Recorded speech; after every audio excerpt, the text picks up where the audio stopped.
السلام عليكم ورحمة الله وبركاته. الحمد لله رب العالمين. الصلاة والسلام على رسول الأمين وعلى آله وصحبه أجمعين. إن أريد إلا الإصلاح ما استطعت وما توفيقي إلا بالله عليه توكلت وإليه أنيب. رب اشرح لي صدري ويسر لي أمري واحلل عقدة من لساني يفقهوا قولي. أعوذ بالله من الشيطان الرجيم.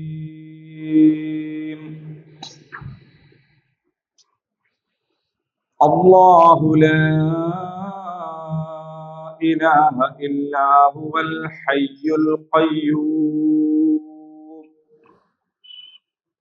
لا تأخذه سنة ولا نوم له ما في السماوات وما في الأرض من ذا الذي يشفع عنده إلا بإذنه يعلم ما بين أيديهم وما خلفهم ولا يحيطون بشيء من علمه إلا بما شاء وسع كرسيه السماوات والأرض ولا يؤوده حفظهما وهو العلي العظيم. صدق الله العظيم. സൂറത്തുൽ ബഖറയിലെ 254 വരെ ആയത്തുകളാണ് നമ്മൾ ഇതിനകം മനസ്സിലാക്കിയത്. അൽഹംദുലില്ലാഹ്. യാ അയ്യുഹല്ലദീന ആമനു, അല്ലയോ മുഅ്മിനീങ്ങളെ, അൻഫിഖൂ മിമ്മാ റസഖ്നാകും മിൻ ഖബൽ, നിങ്ങൾക്ക് നൽകിയതിൽ നിന്ന് നിങ്ങൾ ചെലവഴിക്കുക. മിൻ ഖബൽ, മുമ്പായിട്ട്. അൻ യഅതി യൗമൻ ലാ ബൈഉൻ ഫീഹി വലാ ഖുല്ലത്തുൻ വലാ ശഫാഅത്തുൻ,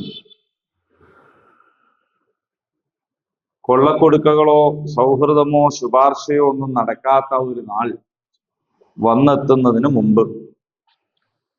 വൽ കാഫിറൂന ഹുമുൽ ളാലിമൂൻ, നിഷേധികൾ തന്നെയാകുന്നു, അവർ തന്നെയാകുന്നു അക്രമികൾ. ഇങ്ങനെയാണ് പറഞ്ഞു വെച്ചത്. ഇനി ഇന്ന് നമുക്ക് പഠിക്കാനുള്ള ആയത്ത് സുപ്രധാനമായ ഒരായത്താണ്. ഖുർആനിലെ ഏറ്റവും ശ്രേഷ്ഠമായ ആയത്ത്. അതിനെക്കുറിച്ച് ധാരാളം പ്രത്യേകതകൾ പറയപ്പെട്ടിട്ടുണ്ട്. ആയത്തുൽ കുർസി എന്നാണ് ഇതിന് പറയുക. എല്ലാ ആയത്തുകളും അങ്ങനെ ഏതെങ്കിലും ഒരു പേരിൽ നമ്മൾ പഠിച്ചിട്ടില്ല. പക്ഷേ ഈ ആയത്ത് ആയത്തുൽ കുർസി എന്ന പേരിൽ പ്രസിദ്ധമായ ആയത്താണ്. ഇതിനെക്കുറിച്ചാണ് ഏറ്റവും ശ്രേഷ്ഠമായത് എന്ന് വന്നിട്ടുള്ളത്. ഇത് പാരായണം ചെയ്യുന്ന വീട്ടിൽ നിന്ന് ശൈത്താൻ ഓടി അകലും എന്നാണ്. ഇത് പാരായണം ചെയ്യേണ്ട പോലെ പാരായണം ചെയ്യണം. ഇത് എഴുതി വെക്കുന്ന കാരണം കൊണ്ട് ശൈത്താൻ അങ്ങ് പോയി കിട്ടുമൊന്നുമില്ല. അങ്ങനെയാണെങ്കിൽ ശൈത്താൻ ഇപ്പൊ ഈ ഭൂമിയിൽ തന്നെ ഉണ്ടാവൂല. കാരണം എല്ലാ പ്രദേശത്തും ഇത് ഒന്നുകിൽ ചുമരിൽ എഴുതി വെച്ചിട്ടുണ്ടാവും, അല്ലെങ്കിൽ നമ്മളെ മുസാഫ് തന്നെ ഉണ്ടാവും. വീട്ടിനകത്ത് മുസാഫ് ഉണ്ടാവുമല്ലോ. അപ്പൊ അങ്ങനെ പറഞ്ഞാൽ അതിന്റെ അർത്ഥം എന്താന്ന് ചോദിച്ചാൽ, ഈ ആയത്ത് യഥാവിധി മനസ്സിലാക്കിയ ഒരാളാണെങ്കിൽ അയാൾക്ക് പിന്നെ ശൈത്താനിയത്ത് ബാധിക്കൂല എന്നതാണ്. ഇതിനു മുമ്പുള്ള ആയത്തുകളില് അള്ളാഹു സുബ്ഹാനഹു വ തആല പറഞ്ഞ കാര്യം അള്ളാഹുവിനെ മനസ്സിലാക്കിയാൽ മാത്രം ചെയ്യാൻ പറ്റുന്ന കാര്യമാണ്. റസൂലുള്ളാഹി സ്വല്ലല്ലാഹു അലൈഹി വസല്ലം ആയിഷ റളിയല്ലാഹു അൻഹയുടെ അടുത്ത് മാംസം വിതരണം ചെയ്യാൻ വേണ്ടി കൊടുത്ത സംഭവം നമുക്കൊക്കെ അറിയായിരിക്കുമല്ലോ. തിരിച്ചു വന്നിട്ട് ചോദിച്ചു, എന്താണ് അവസ്ഥ, എന്താ ചെയ്തത് എന്ന് ചോദിച്ചപ്പോ ഇത് ബാക്കിയുണ്ട് എന്ന് പറഞ്ഞു. ബാക്കിയുള്ളത് കാണിച്ചിട്ട് അപ്പൊ നബി സല്ലല്ലാഹു അലൈഹി വസല്ലം പറഞ്ഞു, ഇതല്ലാത്തതൊക്കെ ബാക്കിയുണ്ട്. അപ്പൊ കൊടുത്തത് ബാക്കിയാണ് എന്നും കൊടുത്തതാണ് ബാക്കി ഉണ്ടാവുക എന്നും കൊടുക്കാതെ ബാക്കിയുള്ളത് ബാക്കി ഉണ്ടാവൂല എന്നും വെറുതെ ഒരാൾക്ക് മനസ്സിലായി കിട്ടൂല. ഹുദൈബിയ സന്ധിയുടെ നേരത്ത് എല്ലാ വ്യവസ്ഥകളും വായിച്ചു നോക്കിയാൽ അറിയാം, മുസ്ലിങ്ങൾ തോറ്റു എന്നാണ് വിചാരിക്കുക. അല്ലാതെ പ്രയാസപ്പെട്ടു അവര്. അല്ലാതെ പ്രയാസപ്പെട്ടു എന്ന് പറഞ്ഞാൽ നബി സല്ലല്ലാഹു അലൈഹി വസല്ലം മുടി വടിക്കാൻ പറഞ്ഞിട്ട് സഹാബികള് പകച്ചു നിൽക്കുകയാണ്. അത് അനുസരണക്കേടുകൊണ്ടല്ല, അവർ അന്താളിച്ച് നിൽക്കുകയാണ്. എന്താ ഇപ്പൊ സംഭവം, എല്ലാ വ്യവസ്ഥകളും നമുക്ക് എതിരാണല്ലോ എന്നുള്ള. അങ്ങനെ തോറ്റു എന്ന് വിചാരിക്കുമ്പോ അള്ളാഹു ആയത്തിറക്കുക, ഇന്നാ ഫതഹ്നാ ലക ഫതഹൻ മുബീന, മഹത്തരമായ വിജയം വിജയിച്ചിരിക്കുന്നു. ഇതെങ്ങനെ മനസ്സിലാവുക എന്ന് ചോദിച്ചാൽ അത് ഭൗതികമായി ചിന്തിച്ചാൽ മനസ്സിലാവൂല. അതേപോലെ നബി സല്ലല്ലാഹു അലൈഹി വസല്ലമിനോട് നുബുവത്ത് ഇറങ്ങി, നുബുവത്ത് കിട്ടി, മൂന്നാമത്തെ സൂറത്ത് എത്തുമ്പോഴേക്ക് എന്ന് പറഞ്ഞാൽ ഇഖ്റ ബിസ്മി ആദ്യത്തെ ഭാഗം ഇറങ്ങി, പിന്നെ മുദ്ദസ്സിർ ഇറങ്ങി, പിന്നെ ഒരു അഭിപ്രായ പ്രകാരം സൂറത്തുൽ ഖലമാണ്, വേറൊരു അഭിപ്രായ പ്രകാരം സൂറ മുസമ്മിലാണ്. അപ്പൊ ഇനി ഏത് അഭിപ്രായം എടുത്താലും അതിന് മുമ്പ് രണ്ടായത്ത് ഇറങ്ങിയിട്ടുള്ളൂ, അല്ലെങ്കിൽ മൂന്നായത്ത്, അല്ലെങ്കിൽ 3 ഭാഗം. അപ്പൊ ആ നാലാമത്തെ ഇറങ്ങിയതിൽ തന്നെ പറയുന്നത് ഖുമിൽ ലൈല ഇല്ലാ ഖലീല നിസ്ഫഹു അവിൻ ഖുസ് മിൻഹു ഖലീല ഔ സിദ് അലൈഹി വറത്തിലിൽ ഖുർആന തർത്തീല. രാത്രിയിൽ നിങ്ങൾ നിന്ന് നമസ്കരിക്കണം എന്നാണ്. എന്തിനാണെന്നറിയോ? നീ ഭാരിച്ച ചിലത് നിന്നെ ഏൽപ്പിക്കാൻ പോകും. സാധാരണ നാളെ പണിക്ക് പോണ്ടാണ് മോനെ, വേഗം ഉറങ്ങിക്കോന്നല്ലേ പറയാ. പകല് പണിയുണ്ടെങ്കിൽ രാത്രി വേഗം ഉറങ്ങല്ലേ വേണ്ടത്. അപ്പൊ നമ്മള് നാളെ ഏതായാലും ലീവാ, ഞായറാഴ്ച, അതുകൊണ്ട് രാത്രി കുറച്ച് ഉറക്കം കഴിഞ്ഞാലും കുഴപ്പമില്ല എന്നല്ലേ വിചാരിക്കുക ശനിയാഴ്ച രാത്രിനെ പറ്റി. പക്ഷെ ഇതങ്ങനല്ല. വലിയ ഭാരിച്ച കാര്യങ്ങൾ നിന്നെ ഏൽപ്പിക്കാൻ പോകുന്നു, അതുകൊണ്ട് നീ രാത്രി എണീറ്റ് നിസ്കരിക്കുന്നു. അപ്പൊ ഇത് മനസ്സിലാവണമെങ്കിൽ ഈ ഭൗതിക ലോകത്തിനപ്പുറത്ത് ചിലതുണ്ടെന്ന് മനസ്സിലാവണം, എന്നാലേ മനസ്സിലാവും. കഴിഞ്ഞ ദിവസം ഞാൻ പങ്കെടുത്ത ഒരു പരിപാടിയിൽ വളരെ പ്രധാനപ്പെട്ട ഒരു വ്യക്തിത്വം പറഞ്ഞു, ഞാൻ നോമ്പ് നോൽക്കലില്ല. അപ്പൊ അതിന്റെ കാരണം എന്താണെന്ന് വെച്ചാല് ചെറുപ്പത്തിലൊക്കെ നോമ്പ് നോൽക്കലുണ്ടായിരുന്നു. പിന്നീട് എനിക്ക് മനസ്സിലായത് വെറുതെ ഉള്ളൊരു പണിയാണ്. നമ്മളെ ശരീരത്തിന് ഫാസ്റ്റിംഗ് ആവശ്യമൊക്കെ തന്നെയാണ്, പക്ഷെ അത് എല്ലാ ദിവസവും നമ്മൾ എടുക്കുന്നുണ്ട്. കാരണം രാത്രി 8 മണിക്ക് ഭക്ഷണം കഴിച്ചാൽ പിറ്റേന്ന് രാവിലെ 8 മണിക്കല്ലേ കഴിക്കുന്നു. ഇപ്പൊ 12 മണിക്കൂർ ഫാസ്റ്റിംഗ് അല്ലെങ്കിൽ തന്നെ ഉണ്ട്. അതാണ് ബ്രേക്ക്ഫാസ്റ്റ് എന്ന് പറയുന്നത്. എന്താണ് ഫാസ്റ്റിംഗ് ബ്രേക്ക് ചെയ്യുന്നതിനാണ് ബ്രേക്ക്ഫാസ്റ്റ് എന്ന് പറയുന്നത്. അപ്പൊ ശരീരത്തിന് ആവശ്യമുള്ളത് എല്ലാ ദിവസവും ചെയ്യുന്നുണ്ട്. പിന്നെ എന്തിനാ ഇപ്പൊ ഒരു നോമ്പ് എന്തിനാണ് എനിക്ക് സ്വന്തമായിട്ട് മനസ്സിലായി. അതുകൊണ്ട് അന്നു മുതൽ ഞാൻ നോമ്പെടുക്കലില്ല. അപ്പൊ അദ്ദേഹം പറയുന്നത് ശരിയാണ്. എങ്ങനെയാണ് അദ്ദേഹം പറയുന്നത് ശരിയാവുക? ഭൗതികമായിട്ട് ശരിയാണ്. ഇനി പണ്ട് നിങ്ങളെ തടി നന്നാക്കി നോമ്പ് വെച്ചോളി എന്ന് അള്ളാഹ് പറഞ്ഞില്ലല്ലോ. അപ്പൊ എന്തിനാണ് ഇത് മനസ്സിലാവണമെങ്കിൽ ഈ ലോകത്തിനപ്പുറത്ത് വേറെ ഉണ്ട് എന്ന് മനസ്സിലാവണം, എന്നാലേ ഇത് മനസ്സിലാവുള്ളൂ. ഒരുപാട് ചോദ്യങ്ങൾക്ക് ഒറ്റ ഉത്തരം, ഈ ഭൗതികതക്കപ്പുറത്ത് വേറെയും ഒരു ലോകമുണ്ട് എന്നത് മാത്രമാണ്. പിന്നെ ഓരോന്നോരോന്നിങ്ങനെ ചോദിച്ചുകൊണ്ടിരിക്കേണ്ടിയില്ല, ഒറ്റ ഉത്തരം. അപ്പൊ ഇവിടെ നിങ്ങൾ അള്ളാഹുവിന്റെ മാർഗത്തിൽ കൊടുക്കുക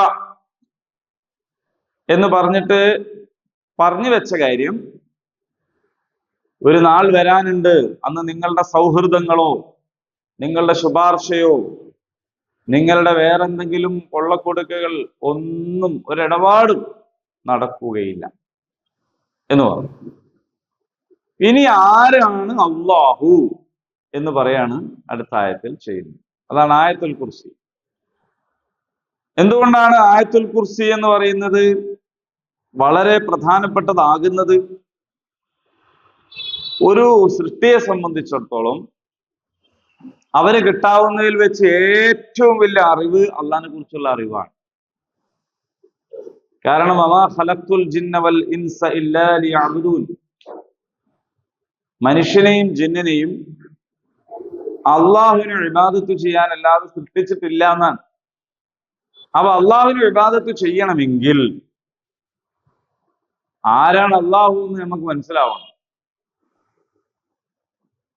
നമ്മളൊരാളെ ട്രീറ്റ് ചെയ്യണമെങ്കിൽ അയാൾ ആരാന്ന് മനസ്സിലാവണ്ടേ?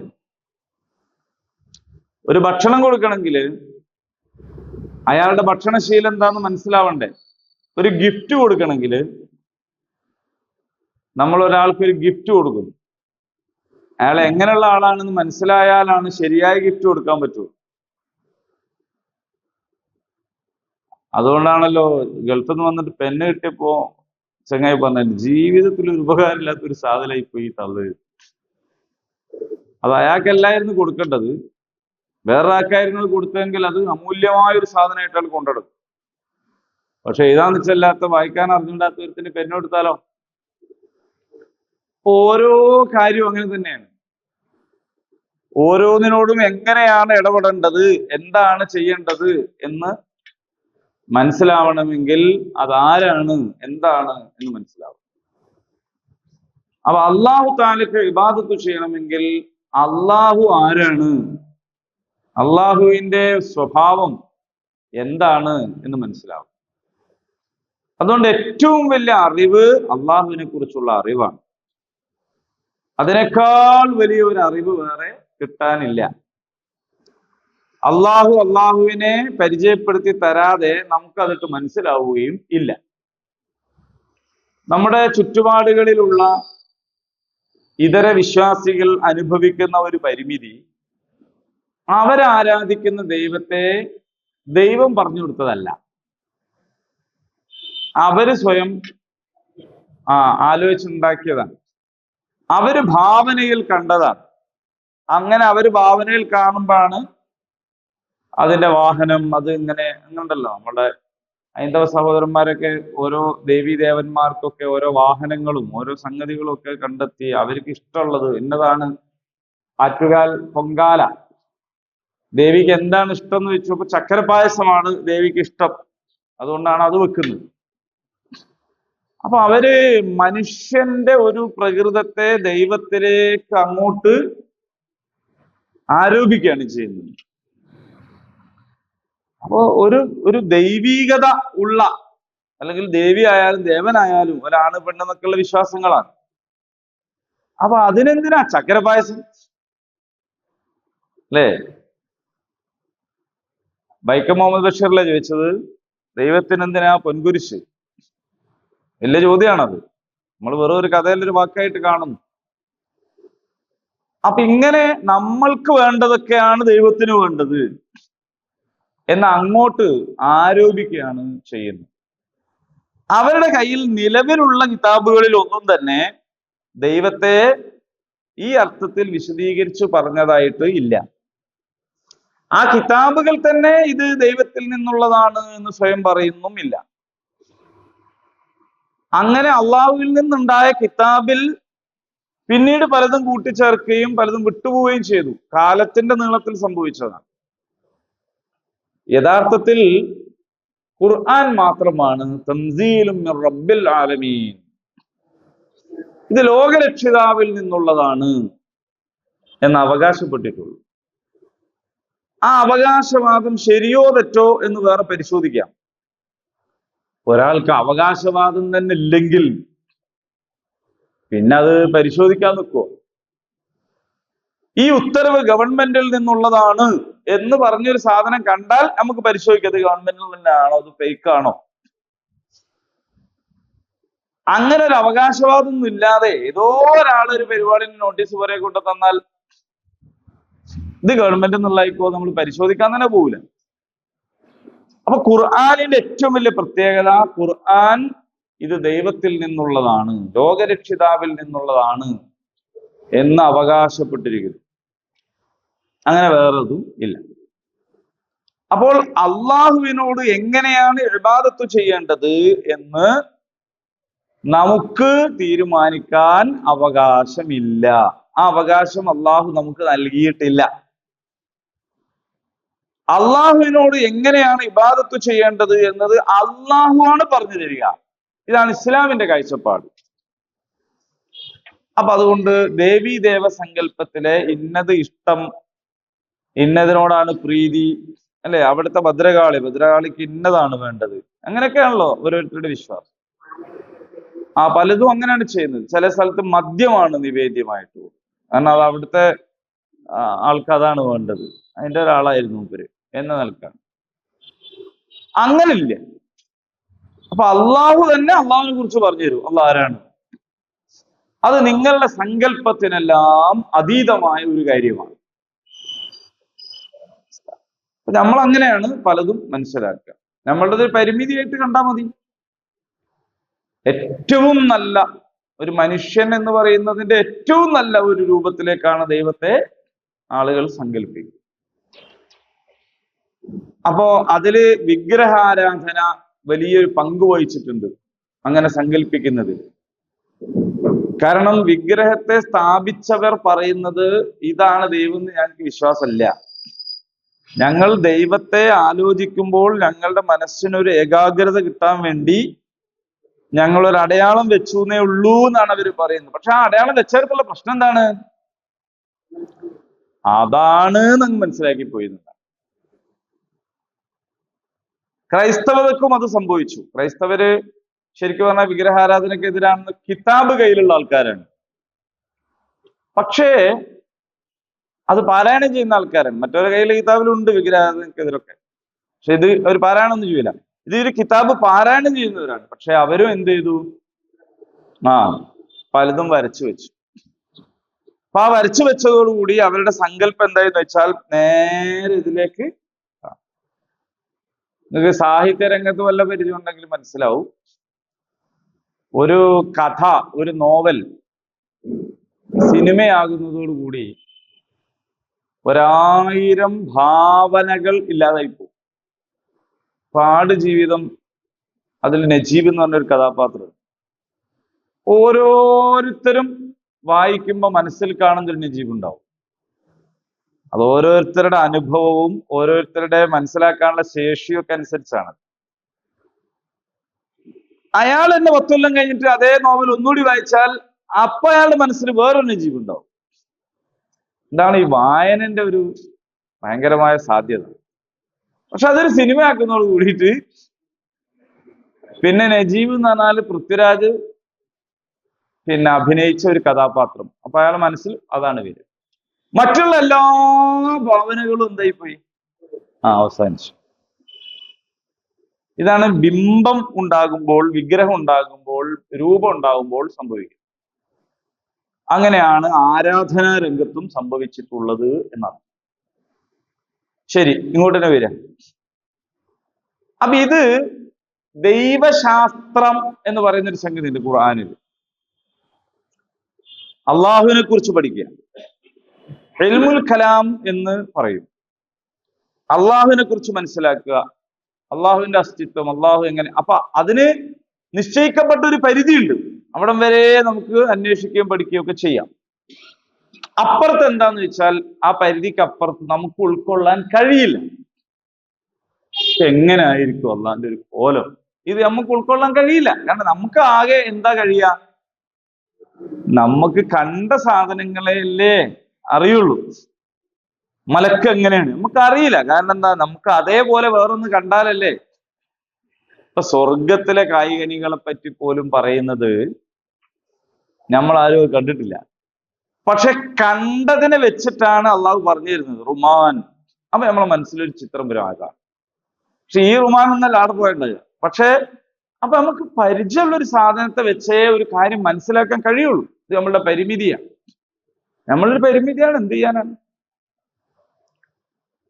അംഗപരിമിതരായ നമ്മളെ കൂടെയുള്ള സുഹൃത്തുക്കൾക്ക് കുറച്ചുകൂടി പരിമിതി ഉണ്ടാവും. ഇപ്പൊ നമ്മൾ ചുവപ്പ്, പച്ച, മഞ്ഞ എന്നൊക്കെ പറയുമ്പോൾ നമ്മളെ മനസ്സിലിങ്ങനെ തെളിഞ്ഞു വന്ന ഈ ചായങ്ങളല്ല അവരുടെ മനസ്സിലുണ്ടാവുക. കാരണം അവര് കണ്ണ് കണ്ടിട്ടില്ല, നിറങ്ങൾ കണ്ടിട്ടില്ല, അന്ധരായ ആളുകൾ. ഇനി അപ്പൊ അവർക്കത് മനസ്സിലാക്കാൻ കഴിയും. കുറച്ചും കൂടി നമ്മുടെ രാജ്യം മുന്നോട്ട് പോയാൽ പിന്നെ ഒരുപാട് നിറങ്ങൾ ഇവിടെ കാണൂല എന്നാണ് ഇപ്പൊ പറയപ്പെടുന്നത്. ഒറ്റ നിറം ഉണ്ടാവുള്ളൂ, ബാക്കി നിറങ്ങളൊക്കെ ക്യാൻസൽ ചെയ്യാൻ പോകും. അതാണ് ഇന്നലെ നടന്ന ഹോളിയുമായി ബന്ധപ്പെട്ട് ഒരുപാട് നിറങ്ങൾ വാരി വിതറുന്നതിന്റെ അവസാനമാണെന്നാണ്. ഇനി അങ്ങനെ വാരി വിതറാനില്ല, ഒറ്റ നിറം മതി ഈ രാജ്യത്ത് എന്നാണ് തീരുമാനം. ആയത്തുൽ കുർസി നമ്മുടെ ജീവിതത്തിൽ നിത്യേന നമ്മുടെ കൂടെ ഉണ്ടാവേണ്ട ഒരു സാധനം. ഉദാഹരണം, ഉറങ്ങാൻ പോകുമ്പോ ആയത്തുൽ കുർസി ഓതുക എന്ന് പറയുന്ന ഒരു സംഗതി. ഉറങ്ങാൻ പോകും. എന്തിനാ ഉറങ്ങാൻ പോകുമ്പോൾ? എന്താ ഉറങ്ങണ മന്ത്രമായിട്ടാണ്? അല്ല. ഉറങ്ങാൻ നേരത്ത് നമ്മൾ ഷഹാദത്ത് പുതുക്കുന്ന ഒരു പരിപാടിയുണ്ട്. കാരണം ഉറക്കം എന്നത് ഒരു തരം മരണമാണ്. നമ്മൾ നമ്മുടെ ആദർശത്തെ ഒന്നുകൂടി ഉറപ്പിച്ച് ഈമാനാണ് ആദർശം എന്ന് പറയാം, ഒന്നുകൂടി സ്ഫുടം ചെയ്ത് കൃത്യപ്പെടുത്തി ആണ് നമ്മൾ ഉറക്കിലേക്ക് നീങ്ങുന്നത്. ചിലപ്പോ തിരിച്ചു വരാതെ അമ്പയി തന്നെ പോകാം. പോവാണെങ്കിൽ ഇതൊക്കെ ഉറപ്പിച്ചിട്ടുള്ള ഒരു പോക്കായിക്കോട്ടെ എന്നുള്ളത്. അതാണ്. നിസ്കാരങ്ങൾക്ക് ശേഷം തന്നെയും ആയത്തുൽ കുർസി ഓതുന്ന ഒരു രീതിയുണ്ട്. ഇങ്ങനെ ഒന്നും അല്ലാതെ തന്നെ ആയത്തുൽ കുർസി ഓതിക്കൊണ്ടിരിക്കുക എന്ന് പറയുന്നത് ഒരു നല്ല കാര്യമാണ്. കാരണം ഖുർആനിൽ ഏറ്റവും ശ്രേഷ്ഠതയുള്ള ആയത്താണ് ആയത്തുൽ കുർസി. എല്ലാവർക്കും കാണാതെ അറിയും എന്നാണ് ഞാൻ ധരിക്കുകയോ തെറ്റിദ്ധരിക്കുകയോ ചെയ്യുന്നത്. അത് ഞാനിപ്പോ ഒന്ന് ചെല്ലിച്ചൊന്നും നോക്കുന്നില്ല. അത് നമ്മൾ തമ്മിലുള്ള ഒരു അണ്ടർസ്റ്റാൻഡിങ് ആണല്ലോ പൊതുവിൽ. അങ്ങനെ ഞങ്ങൾ വല്ലാതെ എന്ത് ചെയ്യരുത്, അങ്ങനെ അങ്ങോട്ട് ചോദിക്കരുത് എന്നുള്ള ഒരു അലിഖിത നിയമം നമുക്കിടയിൽ ഉണ്ടല്ലോ. അപ്പൊ അതുകൊണ്ടാണ്. അപ്പോ ഇടങ്ങേറാക്കരുത്, അടുത്ത ആഴ്ചയും വരുന്നത് നിങ്ങൾ മുടക്കരുത് എന്നുള്ള നിങ്ങളുടെ ഒരു ഭാവം, ആ ഭാവം അംഗീകരിച്ചുകൊണ്ടാണ് ഞാൻ പോവാറുള്ളത് സാധാരണ.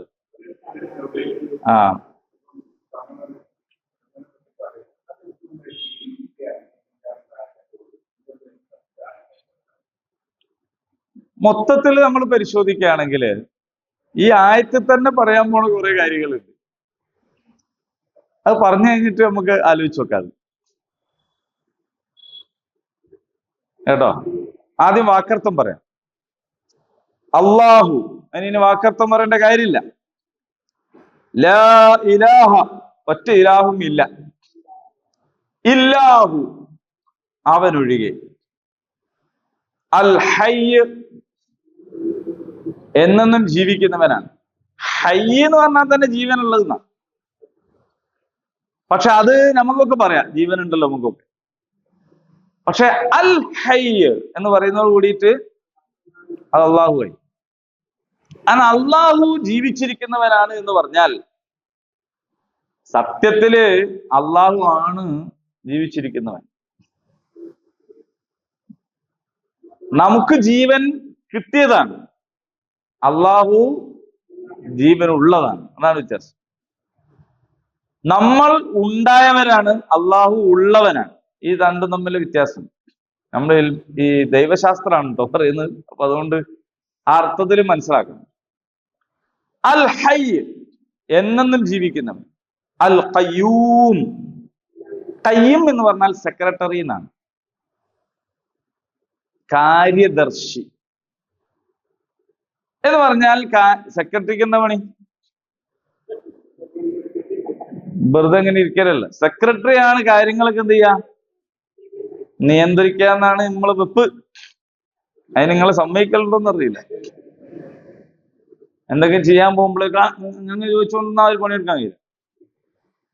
അപ്പൊ കാര്യങ്ങൾ നിയന്ത്രിക്കുക, ചെയ്യുക എന്നൊക്കെ പറയുന്ന ഒരു സംഗതി ആയതുകൊണ്ടാണ് ഖയ്യിം എന്ന് പറയുന്നത്. അൽ ഖയ്യൂം എന്ന് പറഞ്ഞാൽ അതിൻ്റെ തന്നെ സംഗതിയാണ്. എല്ലാ കാര്യങ്ങളും എല്ലാറ്റിനെയും നിയന്ത്രിക്കുന്നവനാണ്. ലാ തൗഖുദുഹു, അവനെ ബാധിക്കുകയില്ല സിനത്തുൻ, മയക്കം. വ എന്ന് പറഞ്ഞ ആൻഡ്, ലാ എന്ന് പറഞ്ഞാൽ ഇല്ല, നൗം ഉറക്കം. ഈ ഉറക്കവും മയക്കവും തമ്മിൽ വ്യത്യാസം എന്താണ്? ഉറക്കവും മയക്കവും തമ്മിൽ വ്യത്യാസം എന്താണ്? നല്ലോണം മനസ്സിലാക്കാൻ ഞാൻ പറഞ്ഞുതരാം. ക്ലാസ്സിൽ ഇരുന്ന് നടക്കുന്നതാണ് മയക്കം, മറ്റേത് ഉറക്കം. കാരണം ഉറക്കം എന്ന് പറയുന്നത് നമ്മൾ അറിഞ്ഞ് നമ്മൾ തന്നെ എന്ത് ചെയ്യാണ്, അതിലേക്ക് പോവാണ്. മയക്കം എന്ന് പറയുന്നത് ഇങ്ങനെ എന്ത് ചെയ്യാണ്, അതിങ്ങനെ എന്നിട്ട് നമ്മളെ തന്നെ ഇല്ല ഞാൻ ഉറങ്ങണമെന്നും ഇല്ല എന്ന് ഇങ്ങനെ തോന്നിപ്പിക്കാൻ വേണ്ടി ഒന്ന് ശ്രമിക്കുക വെച്ച്. ക്ഷീണം കൊണ്ട്, മറ്റു പലതുകൊണ്ടും, അലസത കൊണ്ട് ഒക്കെ മയക്കം വരാം. നമുക്കിഷ്ടമല്ലാത്തൊരു കാര്യമാണ് ഒരാൾ ഇങ്ങനെ പറഞ്ഞുകൊണ്ടിരിക്കണമെങ്കിൽ അപ്പോഴും നമ്മക്ക് ഇങ്ങനെ നമ്മൾ കൂട്ടുപാടും അല്ലേ, പറയ് എന്നൊക്കെ പറയും. എന്തേ പറഞ്ഞെന്ന് വെച്ചാൽ ഒന്നും ഓർമ്മ ഉണ്ടാവില്ല. നമുക്ക് താല്പര്യമുള്ള ഒരു സംഗതി ആണെങ്കിൽ ഉറക്കൊക്കെ എവിടെ പോയതും അറിയില്ല, നമ്മൾ ഇരുന്നിങ്ങനെ അല്ലേ. അപ്പൊ അങ്ങനെ പല നിലക്കും മയക്കം വരും. പിന്നെ ചില ആളുകൾ മയങ്ങാനുള്ള ഒരു കാരണം പ്രഭാഷകരാണ്. പ്രഭാഷണം നടത്തുന്നാക്കും ഒരു ബോധം വേണ്ടേ? എന്ത് അല്ല, ഇത് ഇവർക്ക് ഞാൻ എന്ത് ചെയ്യേണ്ടതുണ്ട്, ശരിക്ക് ഇവരുടെ മനസ്സിൽ എത്തിക്കേണ്ടതുണ്ട് എന്നൊരു ബോധം ഉണ്ടാവണല്ലോ. അപ്പോ സദസ്സിൽ നോക്കിയിട്ട് അയാള് അതിനെ എന്ത് ചെയ്യണം, കൂട്ടുകയും കുറയ്ക്കുകയും ഒക്കെ ചെയ്യണം. അതേ സമയത്ത് പ്രസംഗിക്കുന്ന ആൾ പ്രസംഗിക്കാൻ വഴിക്ക് ഇങ്ങനെ പോവാണ്, അവിടെ മുമ്പിൽ എന്തെല്ലാം സംഭവിക്കുന്നത് എന്ന് ശ്രദ്ധിക്കാതിരിക്കരുത്.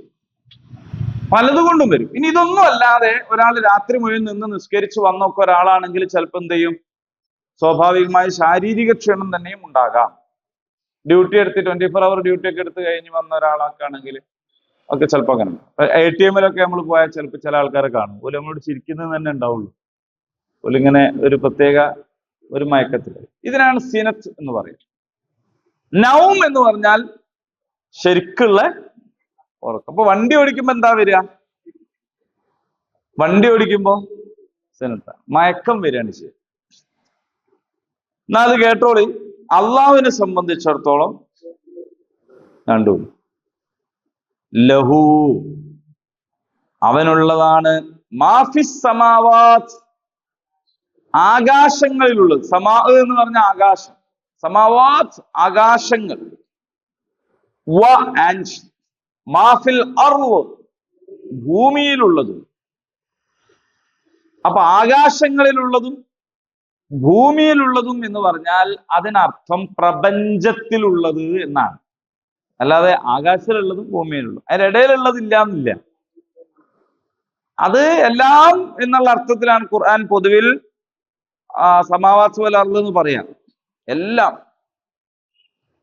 മൻ ആരുണ്ട്, ഉള്ളത്, അല്ലദീ എന്തുള്ളത്, യശ്ഫഉ ശഫാഅത്ത് ചെയ്യുന്നത്.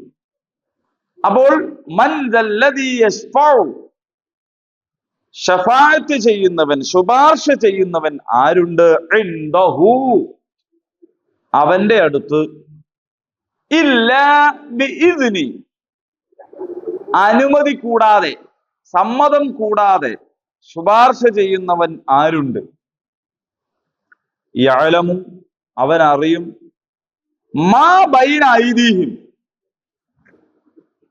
മാ ഒന്ന്, ബൈന ഇടയിൽ, ഐദീഹിം ഐദീഹിം യദുൻ എന്ന് പറഞ്ഞാൽ കൈ, ഐദീഹിം എന്ന് പറഞ്ഞാൽ അവരുടെ കൈകൾ, അവരുടെ കൈയിന്റെ ഇടയിൽ എന്ന് പറഞ്ഞാൽ മുമ്പിലുള്ളത് എന്നാണ് അർത്ഥം. രണ്ട് കൈയിന്റെ ഇടയിൽ എന്ന് പറഞ്ഞാൽ മുന്നിൽ നിന്നാണ്. വമാ ഖൽഫഹും അവരുടെ പിന്നിലുള്ളത്, അവരുടെ മുന്നിലുള്ളതും അവരുടെ പിന്നിലുള്ളതും ഒക്കെ അവൻ അറിയും.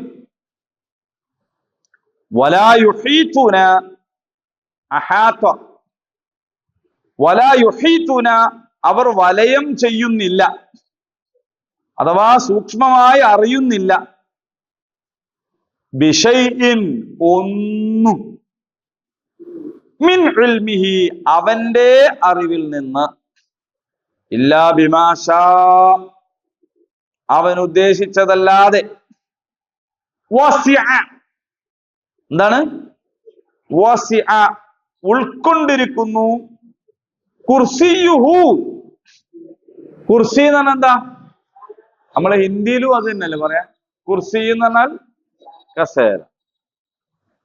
പക്ഷെ കസാര എന്ന് പറയുമ്പോ ഇവിടെ ആരുടെ കസാരനെ പറ്റിയാ പറയണത്, അള്ളാഹ്. അപ്പൊ പിന്നെ അതിന് കസാല എന്നല്ല പറയാ. അത് ഓരോരുത്തർക്കനുസരിച്ചല്ലേ, ഓരോരുത്തർക്കനുസരിച്ചല്ലേ പറയാ.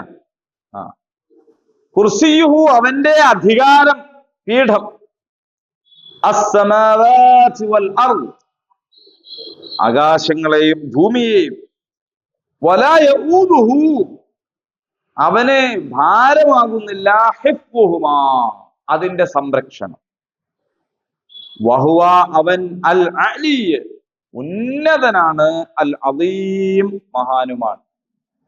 ഇതാണ് ഇതിന്റെ വാക്കർത്ഥം. ഒന്ന് ഓതി വെക്കാലോ, ആയത്തുൽ കുർസി അല്ലേ.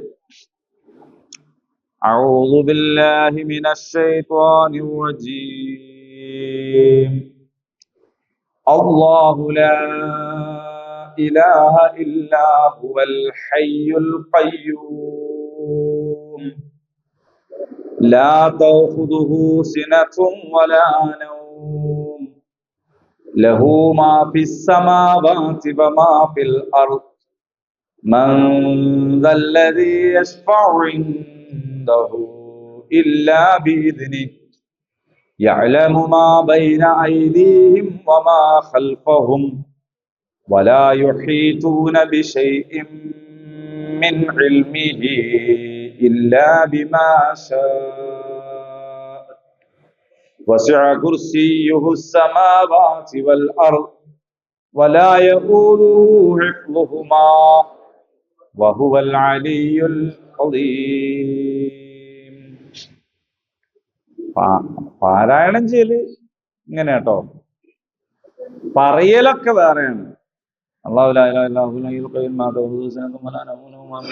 അങ്ങനെ പറഞ്ഞു പോവുകയാണെങ്കിൽ അതൊരു ചൊല്ലല് മാത്രമേ ആവുള്ളൂ. പക്ഷെ അത് ആലോചിച്ചും ഗൗരവത്തിലും ഒന്നും ആയിക്കൊള്ളണമെന്നില്ല. അതൊരു ചൊല്ലി തീർക്കുക എന്ന് പറയുന്ന ഒരു സാഹചര്യം ആയിപ്പോവും. അതുകൊണ്ട് അത് ശ്രദ്ധിക്കണം.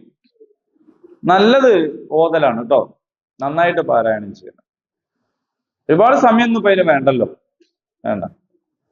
അപ്പൊ ഇനി ശ്രദ്ധിക്കുക. ആയത്തുൽ കുർസി ആണെങ്കിലും ആമന റസൂൽ ആണെങ്കിലൊക്കെ ആമന റസൂൽ അങ്ങനെ പറഞ്ഞിട്ട് കാര്യം. ഇനി വരുന്നുണ്ട്. അല്ലാഹു ലാ ഇലാഹ ഇല്ലാ ഹുവൽ ഹയ്യുൽ ഖയ്യൂം. അള്ളാഹുവിനെ കുറിച്ച് പറയാൻ, അള്ളാഹു അവനല്ലാതെ ഇലാഹില്ല, അവൻ എന്നെന്നും ജീവിച്ചിരിക്കുന്നവനാണ്, എല്ലാറ്റിനെയും പരിപാലിക്കുന്നവനാണ്, മയക്കമോ ഉറക്കമോ അവനെ ബാധിക്കുകയില്ല, ആകാശഭൂമികളിലുള്ളതൊക്കെയും അവൻ്റെതാണ്, അവന്റെ അടുക്കൽ അനുവാദമില്ലാതെ ശുപാർശ ചെയ്യാൻ കഴിയുന്നവൻ ആരാണ്, അവരുടെ മുന്നിലുള്ളതും പിന്നിലുള്ളതും അവൻ അറിയുന്നു, അവന്റെ അറിവിൽ നിന്ന് അവൻ ഇച്ഛിക്കുന്നതല്ലാതെ അവർക്കൊന്നും അറിയാൻ സാധ്യമല്ല. അവന്റെ ആധിപത്യം ആകാശഭൂമികളെയാകെ ഉൾക്കൊണ്ടിരിക്കുന്നു, അവയുടെ സംരക്ഷണം അവൻ ഒട്ടും ഭാരമാവുന്നില്ല, അവൻ അത്യുന്നതനും മഹാനുമാണ്. അപ്പൊ കസേര ഇവിടെ വന്നില്ല അങ്ങനെ പറഞ്ഞപ്പോ. കാരണം കസേര എന്നതുകൊണ്ട്, കുർസി എന്നുള്ളത് കൊണ്ട് ഉദ്ദേശിക്കുന്നത് ഒരു കസേര എന്ന അർത്ഥത്തിലല്ല, അധികാരം, അള്ളാഹുവിന്റെ അധികാരം, ആധിപത്യം എന്ന അർത്ഥത്തിലാണ്. ആകാശഭൂമികളെ മുഴുവനും ചൂഴ്ന്നു നിൽക്കുന്ന അധികാരമുള്ളവനാണ് ആര്? അള്ളാഹു. അള്ളാഹുവിന്റെ അധികാര പരിധിക്ക് അപ്പുറത്ത് ഒരു സ്ഥലം ഇല്ല, അങ്ങനെ ഒരു സ്ഥലം ഇല്ല. അങ്ങനെ ഭൂമിയിലെ രാജാക്കന്മാർക്ക് അങ്ങനെ ചില സ്ഥലമൊക്കെ ഉണ്ടാവും അല്ലേ? ഭൂമിയിലെ രാജാക്കന്മാർക്ക് അങ്ങനെ ചില സ്ഥലങ്ങളൊക്കെ ഉണ്ടാവും. അവർക്ക് അധികാരമില്ലാത്ത ചില സ്ഥലങ്ങൾ. ഇപ്പൊ ഗൾഫ് രാജ്യങ്ങളിലൊക്കെ അമേരിക്കയെ പോലെയുള്ള രാജ്യങ്ങൾക്ക് പ്രത്യേകമായ ചില സ്ഥലം അനുവദിച്ചു കൊടുത്തിട്ടുണ്ട്. അവിടെ അവരുടെ വിമാനം വന്നിറങ്ങും, അവരവിടെ നിന്നും പോകും. അത് ഇവരായിട്ട് ബന്ധമൊന്നും ഉണ്ടാവില്ല. അങ്ങനെയുള്ള ചില സംഗതികളുണ്ട്. അപ്പോ അങ്ങനെ അധികാരമില്ലാത്ത, കടന്നു ചെല്ലാൻ പറ്റാത്ത ഒരു സ്ഥലവും ആകാശത്തും ഭൂമിയിലും എന്ന് പറഞ്ഞാൽ പ്രപഞ്ചത്തിൽ എവിടെയും ഇല്ല. അള്ളാഹുവിന്റെ അധികാരത്തിന് കീഴിലാണ് എല്ലാം ഉള്ളത്. അപ്പോൾ അള്ളാഹു ലാ ഇലാഹ, അവനല്ലാത്ത ഇലാഹില്ല, അവനല്ലാത്ത ഒരു ഇലാഹുമില്ല. ആരാണ് അള്ളാഹു എന്ന് ചോദിച്ച ചോദ്യത്തിന്റെ ഉത്തരം ഖുൽ ഹുവല്ലാഹു അഹദ്, അല്ലെ? അല്ലാഹു സമദ്, ലം യലിദ് വലം യൂലദ് വലം യകുൽ ലഹു കുഫുവൻ അഹദ്. ഇതൊക്കെ അള്ളാഹു ആരെന്നുള്ള ചോദ്യത്തിന്റെ ഉത്തരമാണ്. ഖുർആനിൽ വന്നിട്ടുള്ള അസ്മാഉൽ ഹുസ്ന എന്ന് പറയുന്ന അള്ളാഹുവിന്റെ നാമങ്ങളെല്ലാം ആരാണ് അള്ളാഹു എന്ന ചോദ്യത്തിന്റെ ഉത്തരമാണ്. അതിനൊന്നും പങ്കുകാരെ ചേർക്കാൻ പാടില്ല. അർ-റാസിഖ്, അതിനൊരു പങ്കുകാരൻ ഉണ്ടാവാൻ പാടില്ല. അർ-റഹീം, അർ-റഹ്മാൻ, അസ്-സമദ്, അൽ-മലിക്, അൽ-ഖുദ്ദൂസ്, അസ്സലാം, ഇതൊന്നും വേറെ ആൾക്ക് പേരുണ്ടാവില്ല, അള്ളാഹുവിന് മാത്രം. ഈ അള്ളാഹു എന്ന് പറയുന്നത് തന്നെയും പ്രത്യേകത ഉള്ള പേരാണ്. ഞാൻ പല പ്രാവശ്യം അതിനെ കുറിച്ച് പറഞ്ഞിട്ടുണ്ട്. അങ്ങനെ വേറൊരു പേരില്ല. ഏകവചനമോ ബഹുവചനമോ സ്ത്രീലിംഗമോ പുല്ലിംഗമോ ഒന്നും ഇല്ലാത്ത ഒരു സ്പെഷ്യൽ പേരാണ് എന്ത്? അള്ളാഹ്. അത് അങ്ങനെ തന്നെ പറയുന്നത് പോലെ ആവൂല വേറെ എങ്ങനെ പറഞ്ഞാലും. വേറെ എങ്ങനെയും പറഞ്ഞുകൂടാന്ന് അതിനർത്ഥമല്ല. കാരണം ആളുകൾക്ക് മനസ്സിലാക്കാൻ വേണ്ടിയിട്ട് നമ്മൾ ദൈവം എന്ന് ചിലപ്പോൾ പറയും. അല്ലെങ്കിൽ ഇത് മനസ്സിലാവാത്തതുകൊണ്ടാണ്. ദൈവമല്ലാതെ, സാക്ഷാൽ ദൈവമല്ലാതെ മറ്റു ദൈവങ്ങളില്ല എന്ന് പറഞ്ഞാൽ നമ്മളെ മലയാളത്തിൽ ഒരാൾക്ക് മനസ്സിലാവുന്ന കാര്യവും അള്ളാഹു അല്ലാതെ വേറെ ദൈവങ്ങളില്ല, അല്ലെങ്കിൽ അങ്ങനെ പറഞ്ഞാൽ മനസ്സിലാവണം തമ്മിൽ വ്യത്യാസം. അള്ളാഹു അല്ലാതെ വേറൊരു ആരാധ്യനും ഇല്ല എന്ന് പറയുമ്പോൾ അവർ മനസ്സിലാക്കുക അവര് വളരെയധികം റിജിഡാണ്, അല്ലെ? ഒന്നിനെ ഒരു മാത്രം, അല്ല മാത്രമേ ഉള്ളൂ. അപ്പൊ ഞങ്ങളുടെയൊക്കെ പിന്നെ എന്താണെന്നാണ് ചോദിക്കുന്നത്. അങ്ങനെ ചോദിക്കുന്നുണ്ട് ഇപ്പൊ അവര്. അവർക്ക് അറിയില്ലല്ലോ നമ്മൾ പറയുന്നത് നമ്മളെ മാത്രം ഒരു പ്രൈവറ്റ് പ്രോപ്പർട്ടിനെ കുറിച്ചല്ല, അവരുടെയും നമ്മളുടെയും ഒക്കെ ഇലാഹിനെ കുറിച്ചാണ് പറയുന്നത്. അത് ഭാഷാപരമായ ഒരു കാര്യം. അല്ലെങ്കിൽ തന്നെ മുൻവിധിയാൽ വല്ലാതെ പ്രയാസപ്പെടുന്ന ഒരു സമൂഹമാണ് നമ്മളിപ്പോ ഇവിടെതാ എല്ലാത്തിനും പരിഹാരം നമ്മളെത്തുണ്ട് ഖുർആനാണ്. നമുക്കത് അറിയാം. നമ്മളിത് പറയല് പള്ളിയിൽ നിന്നാണ്. നമ്മൾ തമ്മിൽ ഇതിന് പറഞ്ഞാൽ ഇതിന് വല്ല പരിഹാരവും. കാരണം നമ്മുടെ രാജ്യത്തിന്റെ പോളിസി തീരുമാനിക്കുന്നവരും അത് നടപ്പിലാക്കുന്നവരും അതുമായി ബന്ധപ്പെട്ട ആളുകൾക്ക് ഒന്നും ഇതിനെക്കുറിച്ച് പ്രത്യേകിച്ച് ഒരു ഐഡിയ ഇല്ല. ആ ഐഡിയ ഇല്ലാത്തടത്തോളം കാലം നമ്മളിങ്ങനെ തമ്മിൽ പറയാന്നല്ലാണ്ട് വേറൊരു കാര്യമില്ല. എന്നാൽ ഈ പോളിസി മനസ്സിലാക്കുന്നവരിലേക്ക് നമ്മളിൽ നിന്ന് എങ്ങനെയാണ് മെസ്സേജ് കിട്ടുക? അത് നമ്മുടെ പ്രസംഗങ്ങളിലൂടെയോ മുദ്രാവാക്യത്തിലൂടെയോ ഒക്കെ ആയിരിക്കും. മുമ്പേ തന്നെ മുൻവിധിയുള്ള ഒരു സമൂഹം നമ്മളെ പ്രസംഗം കേൾക്കാൻ വന്നെന്നൊക്കെയാണെങ്കിൽ ആ പ്രസംഗത്തിൽ നമ്മുടെ പറയുന്ന കാര്യങ്ങൾ കൂടി കേട്ടാൽ അവർക്ക് എന്താ തോന്നുക? ഇവര് തീരെ വിശാലതല്ലാത്ത, ഇവരല്ലാത്ത ആരെയും അംഗീകരിക്കാത്തൊരു കൂട്ടരാണെന്നാണ് തോന്നുന്നത്. അപ്പൊ അവര് റിപ്പോർട്ട് അയക്കുക, മേലുദ്യോഗസ്ഥന്മാർക്ക് റിപ്പോർട്ട് കൊടുക്കുക എന്തായിരിക്കും? ഗുണകരമായ ഒരു റിപ്പോർട്ട് ആയിരിക്കൂല. കാരണം ആദ്യം തന്നെ മുൻവിധി ഉണ്ട്. രണ്ടാമത്തത് പിന്നെ ഇതും കൂടി കേൾക്കുമ്പോൾ അപ്പൊ പ്രതിഷേധത്തിന്റെ മുദ്രാവാക്യം കേട്ടു നോക്കിയാല് പ്രബോധനത്തിൻ്റെതായ ഒരു ദഅവത്തിൻ്റെതായ ഫലമായിരിക്കൂല ചിലപ്പോൾ അത് ചെയ്യാം. പക്ഷെ പ്രതിഷേധിക്കാതിരിക്കാനും പറ്റൂല. അപ്പൊ ഈ പോളിസി മേക്കേഴ്സ് ആയിട്ടുള്ള ആളുകളുടെ കയ്യിലേക്ക് അള്ളാഹുവിന്റെ യഥാർത്ഥത്തിലുള്ള സന്മാർഗ സന്ദേശം എത്തണം. എന്നാലാണ് അതിന്റെ ഫലം ഉണ്ടാവുള്ളൂ. ആ എത്താനുള്ള വഴി എന്ത് എന്നുള്ളത് നമ്മൾ വേറെ ആലോചിക്കേണ്ടതായി വരും എന്നതാണ്. അള്ളാഹു എന്ന് തന്നെയാണ് നമ്മൾ പറയേണ്ടത്. മറ്റുള്ളവർക്ക് മനസ്സിലാവാൻ വേണ്ടി നമ്മൾ എന്ത് ചെയ്യാം, സാക്ഷാൽ ദൈവമെന്നോ ഈശ്വരനോ ഒക്കെ പറയണതിന് കുഴപ്പമൊന്നുമില്ല. പക്ഷേ എന്തു പറഞ്ഞാലും അത് ഇതേപോലെ ആവൂല. ഈശ്വരന്മാരെന്ന് പറയാലോ, ഭാഷാപരമായിട്ട് ഈശ്വരന്മാര് അള്ളാഹുമാര് എന്ന് പറയാൻ കഴിയില്ല. ദൈവത്തെ ദേവി എന്നോ ദൈവങ്ങൾ എന്നോ ഒക്കെ പറയാലോ. അതിന് പുല്ലിംഗവും സ്ത്രീലിംഗവും ബഹുവചനവും ഒക്കെ ഉണ്ട്. അതൊന്നുമില്ലാത്ത ഒരു യഥാർത്ഥ പേര് എന്ന നിലക്ക് അള്ളാഹു എന്ന്. അത് പക്ഷേ അറബി ഭാഷയിലാണ്. അറബി ഭാഷയിൽ അല്ലാതെ വന്ന നബിമാരുടെ വാക്കുകളിലൊന്നും ഈ അള്ളാഹു എന്ന് കാണുന്നില്ല. ഇപ്പൊ ഹിബ്രു ഭാഷയിലൊന്നും അള്ളാഹു എന്നല്ല ഉള്ളത്, വേറെയാണുള്ളത്. പല രീതിയിലും ആലോഹി എന്നും ഒക്കെ പറയുന്ന സംഗതികൾ. എന്തായാലും അതിനങ്ങനെ മനസ്സിലാക്കിയാൽ മതി. ലാ ഇലാഹ ഇല്ലാഹുവൽ ഹയ്യുൽ ഖയ്യൂം, അവനല്ലാത്ത ഒരു ഇലാഹും ഇല്ല. അവനല്ലാതെ ആരാധ്യനില്ല എന്ന് പറഞ്ഞാൽ പോലും ഉള്ള വിഷയം എന്താന്ന് വെച്ചാൽ, ആരാധന നടത്തുകയാണെങ്കിൽ അവനോട് ചെയ്താൽ മതി എന്നേ അർത്ഥം വരുള്ളൂ. അള്ളാഹു അല്ലാത്ത വേറൊരു ആരാധ്യനില്ല. ശരി, ആരാധിക്കുകയാണെങ്കിൽ അള്ളാഹിനെ ആരാധിച്ചാൽ മതി, ആരാധിക്കുന്നില്ലേ കുഴപ്പമില്ല. പക്ഷെ ലാ ഇലാഹ ഇല്ലല്ലാഹ് പറഞ്ഞാൽ അങ്ങനെയല്ലല്ലോ. ലാ ഇലാഹ ഇല്ലല്ലാഹ് ഒരാൾ അംഗീകരിച്ചു കഴിഞ്ഞാൽ പിന്നെ ആരാധിക്കുകയാണെങ്കിൽ അള്ളാഹിനെ ഒന്നില്ലല്ലോ. പിന്നെ അയാളുടെ ജീവിതം മുഴുവനും ആർക്കാണ്? അള്ളാഹുവിനാണ്. അപ്പൊ അത് നമ്മളെ മലയാള ഭാഷയുടെ ഒരു പരിമിതിയായിട്ട് മനസ്സിലാക്കേണ്ടി വരും. അതുകൊണ്ടാണ് നമ്മൾ പറയുമ്പോ ലാ ഇലാഹ ഇല്ലല്ലാഹ്, അള്ളാഹു ഇല്ലാതെ ഇലാഹില്ല. എന്തൊക്കെയാണോ അവിടെ ഇലാഹ് എന്നതുകൊണ്ട് ഉദ്ദേശിക്കപ്പെടുന്നത് അതെല്ലാം ആ അർത്ഥത്തിൽ ഉദ്ദേശിക്കാൻ വേണ്ടിയിട്ട് നമുക്ക് അങ്ങനെ പറയല്ലാതെ മാർഗം. അപ്പൊ അള്ളാഹു അല്ലാത്തൊരു ഇലാഹില്ല. അവൻ എന്നെന്നും ജീവിക്കുന്നവനാണ്, അവനെല്ലാം നിയന്ത്രിക്കുന്നവനാണ്. ലാ തൗഖുദുഹു സിനത്തും വലാ നൗം. ഇപ്പൊ നമ്മളെ നാട്ടിൽ ശിവരാത്രി ഉണ്ട്. 364 ദിവസവും ശിവൻ ഉണർന്നിരിക്കുകയും ഒരു ദിവസം ഉറങ്ങുകയും ചെയ്യുന്നു.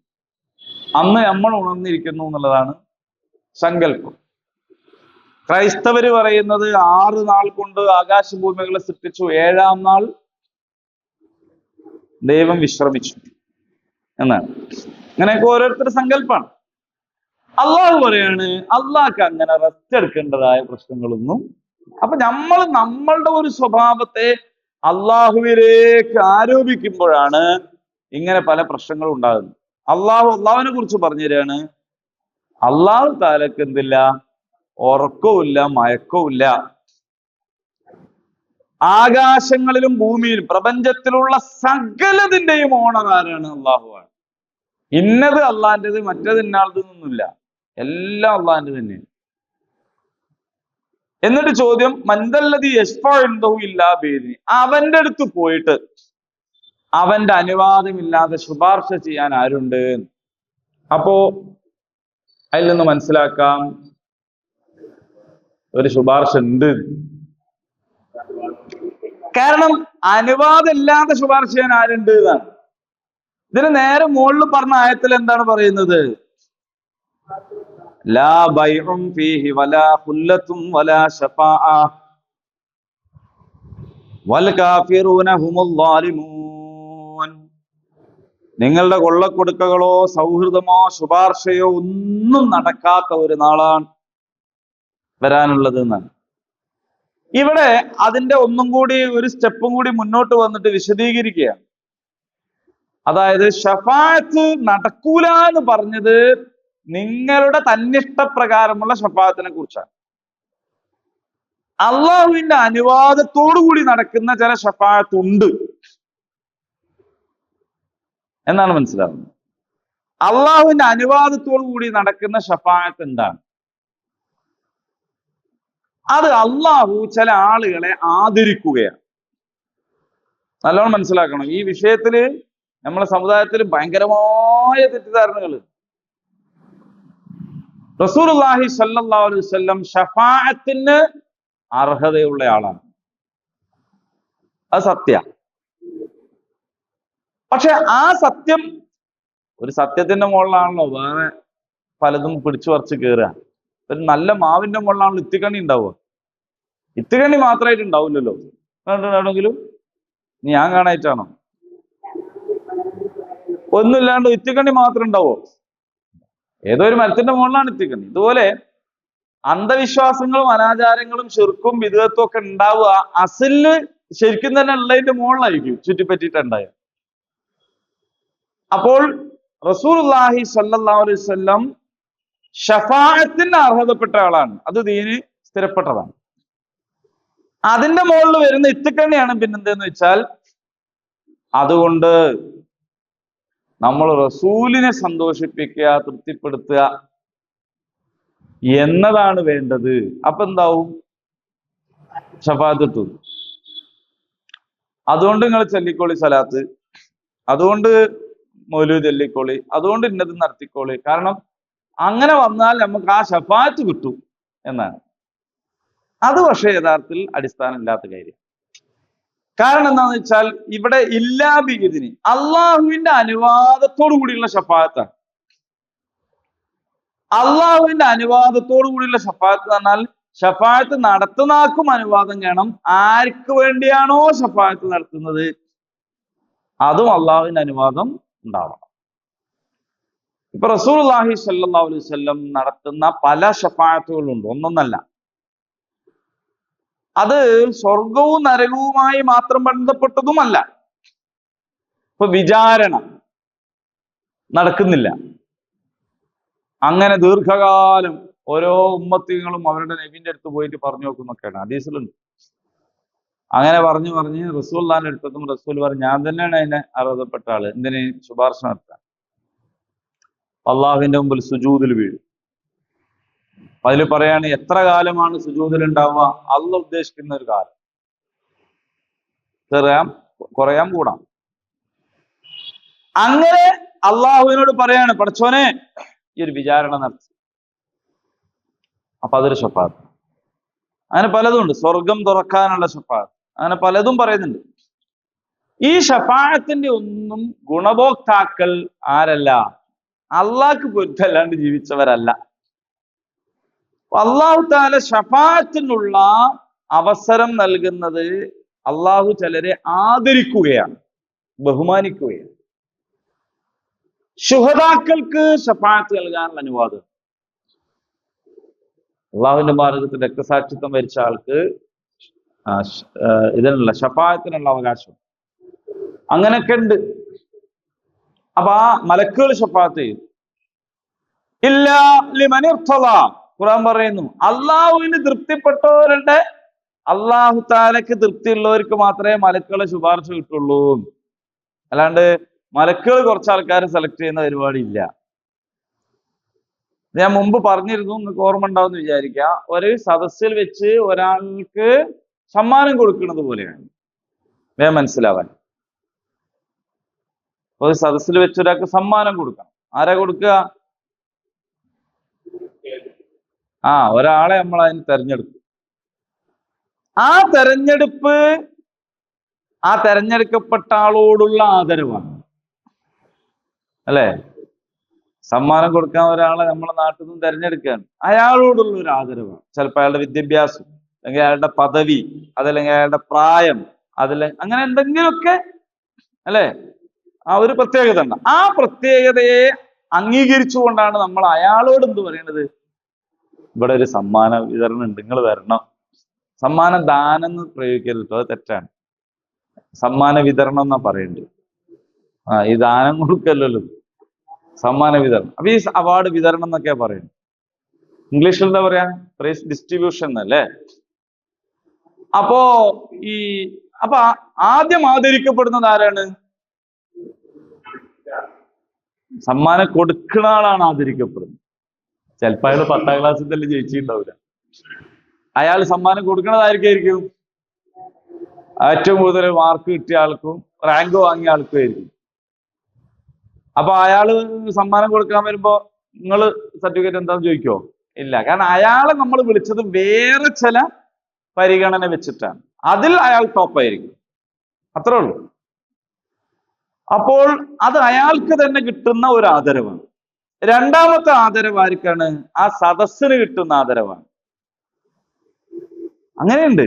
കാരണം എന്താന്ന് വെച്ചാൽ ഒരു സമ്മാനം കൊടുക്കാനുള്ള ഒരു സദസ്സാണിത്. അല്ലെങ്കിൽ അവിടുന്ന് എന്തെങ്കിലും കൊടുത്താൽ പോരെ. അപ്പൊ ഇവിടുന്ന് കൊടുക്കുമ്പോ ആ ആദരവ്. ഇങ്ങനെയുള്ള ഒന്ന് രണ്ട് ആദരവിന് ശേഷമാണ് സമ്മാനം കിട്ടുന്ന ആൾ ആദരിക്കപ്പെടുന്നത്. മനസ്സിലായോ?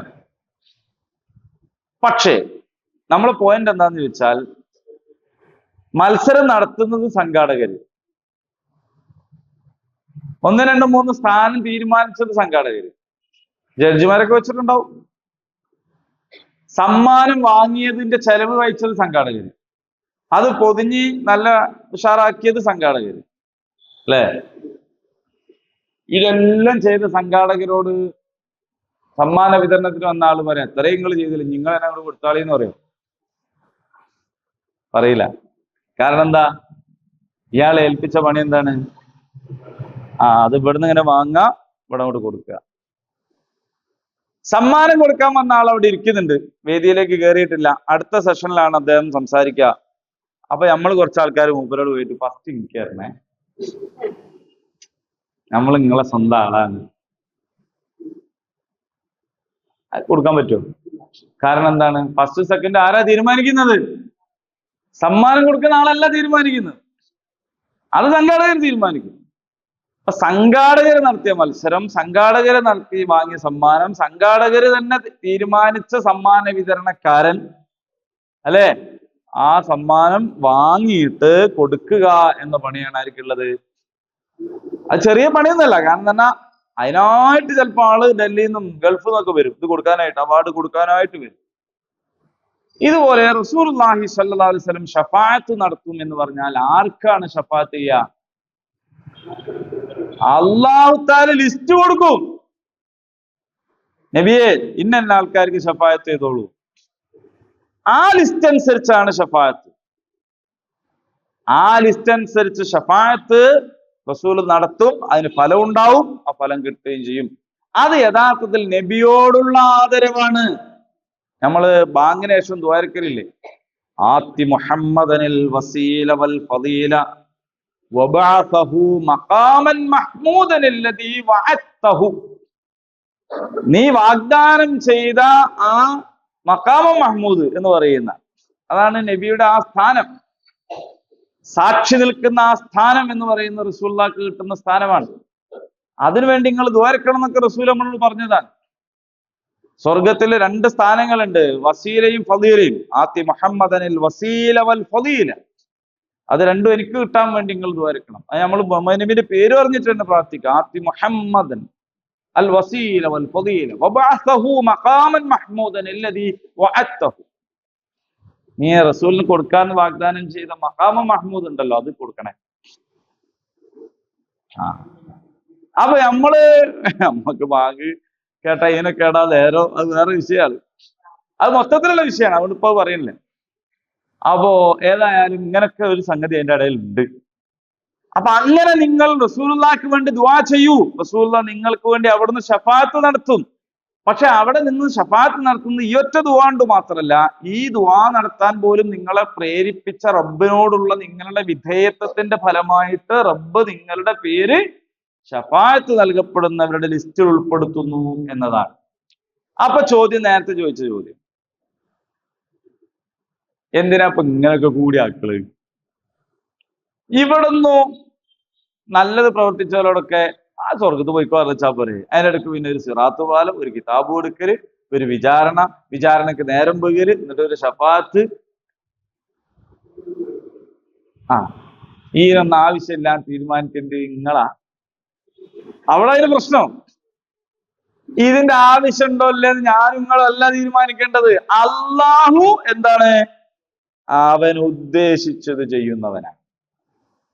അള്ളാഹു ഉദ്ദേശിച്ചത് ചെയ്യുന്നവനാണ്.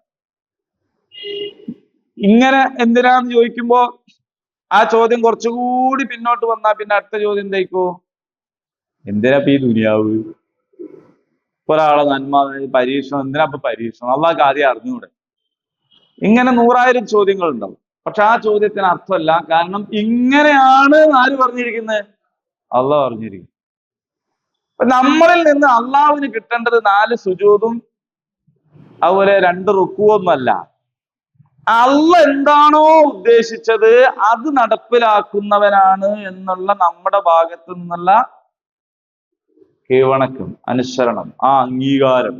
ആയിക്കോട്ടെ റബ്ബേ, എനിക്ക് ഇഷ്ടമുള്ള പോലെ ചെയ്യുന്നവനാണ്, ആയിക്കോട്ടെ, ഞങ്ങളതിന് റെഡിയാണ്. അതിനെയാണ് സമർപ്പണം എന്ന് പറയുന്നത്. അതാണ് ആത്മസമർപ്പണം. ഞാനെല്ലാം ഇത് തന്നിരിക്കുന്നു, അങ്ങനെയാണ്.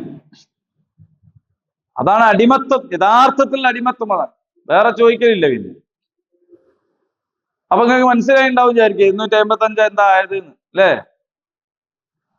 ആ 255 പറയാൻ അള്ളാഹ് തീരുമാനിച്ചു. അതിനെ ഒന്നിൽ പറയൂ. അള്ളാന്റെ കിതാബാണേ, അള്ളാന്റെ കലാമാണ്, അള്ളാഹ് പറയാണ്. അള്ളാഹ് അന്നേരം പറയാനാണ് തീരുമാനിച്ചു. അപ്പൊ നമുക്ക് വേറെ ഒന്നുമില്ല, ഒന്നുമില്ല. ഇനി നിങ്ങൾ വേറൊന്ന് മനസ്സിലാക്ക്, ഇറങ്ങിയ ഇറങ്ങിയ ഓർഡറിലല്ലല്ലോ ഇപ്പൊ ഇതുള്ളത്, മുസാഫ് ഉള്ളത്. ആദ്യം ഇക്റബിസ്മി പറഞ്ഞു, അള്ളാഹ് അങ്ങനാന്നൊന്നും പറഞ്ഞില്ല. ആദ്യം പറഞ്ഞത് എന്താ? വായിക്കുന്ന. കാരണം ഇത് വായിക്കുകയും പഠിക്കുകയും ചെയ്തോനല്ലേ ഇത് പറഞ്ഞിട്ട് കാര്യമുള്ളൂ എന്നതാണ്. ശരി, അപ്പോൾ ആരാണ് ശുപാർശ ചെയ്യാനുള്ളത് എന്ന് പറഞ്ഞാൽ അള്ളാഹു താലയുടെ അനുവാദം കിട്ടിയാലേ. അപ്പൊ അതാണ് ശുപാർശയുടെ ഒരു രീതി. ഇത് നമ്മളെന്ന് എപ്പോഴും നയിക്കേണ്ട ഒരു കാര്യമാണ്. നമ്മുടെ മുന്നിലുള്ളതും പിന്നിലുള്ളതും കഴിഞ്ഞു പോയതും വരാനുള്ളതും എല്ലാം ആർക്കറിയാം? അള്ളാഹുവിനറിയാം. അള്ളാഹു ഉദ്ദേശിച്ചതല്ലാത്ത ഒരു വിവരവും അവിടെ നിന്നിട്ട് എടുക്കാൻ നമുക്ക് കഴിയില്ല. അള്ളാഹുവിന്റെ ആധിപത്യമാകട്ടെ ആകാശഭൂമികളെ ചൂഴ്ന്ന് നിൽക്കുന്നതാണ്.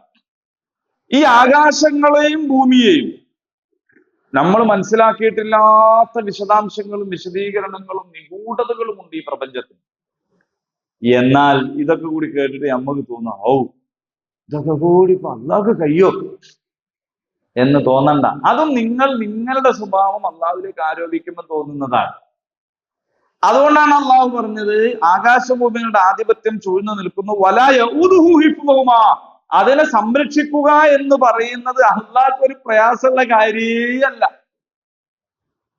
കക്കോടി മദ്രസയിൽ ഖുർആൻ പഠിക്കാൻ വന്നിരിക്കണവന്റെ മനസ്സ് റെക്കോർഡ് ചെയ്യുന്ന, അതറിയുന്ന, അതിനാവശ്യമുള്ളവർക്ക് നല്ലത് കൊടുക്കുന്ന അതേ അള്ളാഹു ഇതേ സമയത്ത് വേറെ ഏതോ നാട്ടിൽ വേറെന്തോ ഒരു പണിയെടുക്കുന്ന ആൾക്ക് കൊടുക്കേണ്ടതും അറിയുന്നു. പൊങ്കാലിടാൻ വന്ന പെണ്ണുങ്ങൾക്കും ആണുങ്ങൾക്കും ഒക്കെ പള്ളിയിൽ സൗകര്യം ചെയ്തു കൊടുക്കുന്നത് തിരുവനന്തപുരത്ത് നിന്ന് കാണുന്ന റബ്ബ് ഹോളി കാരണം ജുമക്ക് തന്നെ വരാൻ പാടില്ല എന്നിട്ട് പള്ളി മറച്ച വിവരവും അറിയും. ഒന്ന് മാത്രം അറിയാം, മറ്റേത് അറിയാണ്ടിരിക്കുന്ന പരിപാടിയൊന്നും ഇല്ല. അപ്പൊ അവിടെ കൊടുക്കണ്ടേ അവിടെ കൊടുക്കും, ഇവിടെ കൊടുക്കണ്ടേ ഇവിടെ കൊടുക്കും. അതുപോലെ അള്ളാഹ്ക്ക് അതൊരു പ്രയാസമുള്ള കാര്യം അല്ല. ബഹുവൽ അലിയുൽ അലീം, അള്ളാഹു അത്യുന്നതനാണ്, അള്ളാഹു മഹാനാണ്. ഇതാണ് ആയത്തുൽ കുർസി എന്ന് പറയുന്നത്. ഇത് നമ്മൾ പഠിക്കണം. ഇപ്പൊ പഠിച്ചിട്ടില്ല, ഇപ്പൊ പറയാണ് ചെയ്ത്. ഇതിഞ്ഞും പഠിക്കണം. നിങ്ങൾ കഴിയെങ്കിൽ ഇതിന്റെ വിശദീകരണം ഒന്ന് വായിച്ചു നോക്കും. ഏതെങ്കിലും തഫ്സീറിൽ തഫീമുൽ ഖുർആനോ അമാനി മരിയുടെ പരിഭാഷയോ ഖുർആൻ ബോധനമോ ഏതെങ്കിലും നിങ്ങളെ കയ്യിലുള്ള ഏതാണെന്ന് വെച്ചാൽ, അല്ലെങ്കിൽ നെറ്റിൽ അടിച്ചു നോക്കിയാൽ, അല്ലെങ്കിൽ യൂട്യൂബിൽ ആയത്തുൽ കുർസി എന്ന് അടിച്ചാൽ ഒരുപാട് വരും. പക്ഷെ അതിൽ പിന്നെ വേറെ പലതും വരും. അത് നിങ്ങൾ നല്ലതൊക്കെ എടുക്കേണ്ടി വരും. കാരണം ഇതിങ്ങനെ എഴുതി വെക്കുന്നതും കുടിക്കുന്നതും കലക്കുന്നതും ഒക്കെ ഉണ്ടാവും. അപ്പോൾ നല്ലതൊക്കെ എടുക്കണം. എന്നിട്ട് യഥാവിധി അല്ലെങ്കിൽ യഥോചിതം ആയത്തുൽ കുർസിയോട് നമ്മൾ പെരുമാറണം. അത് നമുക്ക് വലിയ ആശ്വാസം കിട്ടുന്ന കാര്യമാണ്, ഷിഫ ആണ്. അള്ളാഹു താല നമ്മുടെ ദുആ സ്വീകരിക്കാൻ കാരണമാകും, നമ്മുടെ മനസ്സാന്നിധ്യത്തിന് അത് കാരണമാകും. ആത്മീയമായ ഒരു ചികിത്സാ രീതി കൂടിയാണ് യഥാർത്ഥത്തിൽ ആയത്തുൽ കുർസി എന്ന് പറയുന്നത്. അന്ധവിശ്വാസങ്ങളും അനാചാരങ്ങളും ദുർമന്ത്രണങ്ങളും ഉള്ളത് കൊണ്ട് യഥാർത്ഥ വിശ്വാസവും യഥാർത്ഥ മന്ത്രവും നമ്മൾ നിഷേധിക്കേണ്ടതില്ല, യഥാർത്ഥ ആത്മീയതയെ നമ്മൾ തള്ളിക്കളയേണ്ടതില്ല. അത് രണ്ടിന്റെയും കൂടി നടുക്കുള്ള ഒരു രീതിയാണ് നമ്മൾ സ്വീകരിക്കുന്നത്. അള്ളാഹു അനുഗ്രഹിക്കുമാറാകട്ടെ. റബ്ബനാ ആതിനാ ഫിദ്ദുനിയ ഹസന വഫിൽ ആഖിറതി ഹസനത്തും വഖിനാ അദാബന്നാർ. ആമീൻ. അൽഹംദുലില്ലാഹി റബ്ബിൽ ആലമീൻ. അസ്സലാമു അലൈക്കും വറഹ്മത്തുള്ളാഹി